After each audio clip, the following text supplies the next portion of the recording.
Shivanshu recording studio बानावर बिशुनगंज।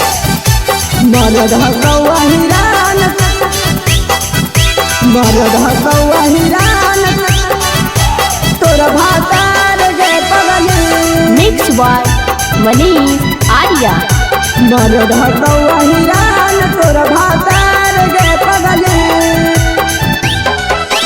भूल गेली जानू हमर कइल तू प्यार गे, लागो हौ कि दोसर तोरा मिल गेलौ भातार गे। भूल गेली जानू हमर कइल तू प्यार गे, लागो हौ कि दोसर तोरा मिल गेलौ भातार गे। तब से भेलौ तोरा से नैनाचार गे पगली, जब से भेलौ तोरा से नैनाचार गे पगली। मरद हकौआ हिरान, तोर भातार गे पगली।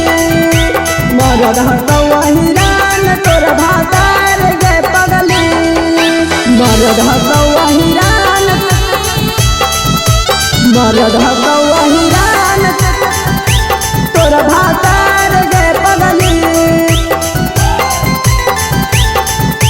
मरद हकौआ हिरान, तोर भातार गे पगली।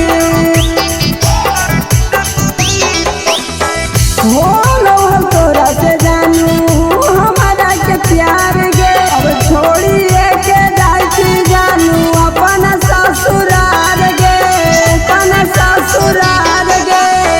होलो हम तोरा से जानू हमारा के प्यार गे, अब छोड़िए के जाई छी जानू अपन ससुरार गे।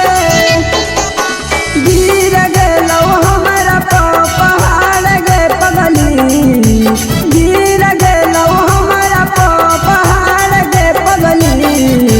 मरद हकौआ हिरान, तोर भातार गे पगली। मरद हकौआ हिरान, तोर भातार गे पगली। मरद हकौआ हिरान, मरद हकौआ हिरान, तोर भातार गे पगली। मरद हकौआ हिरान, तोर भातार गे पगली। ऐसन काहे काम कइनी लागा हकौ दतिया गे, आगे सोची सोची फटा हो जानू धर्म पाले के छतिया गे, धर्म पाले के छतिया गे। ऐसन काहे काम कइनी लागा हकौ दतिया गे, आगे सोची सोची फटा हो जानू धर्म पाले के छतिया गे। आर्या मनीष बापे टूटा लौका हार गे पगली।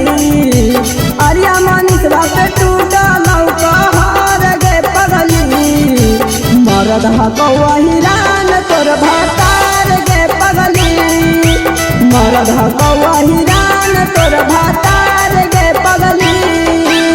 शिवांशु रिकॉर्डिंग स्टूडियो बानावर बिशुनगंज।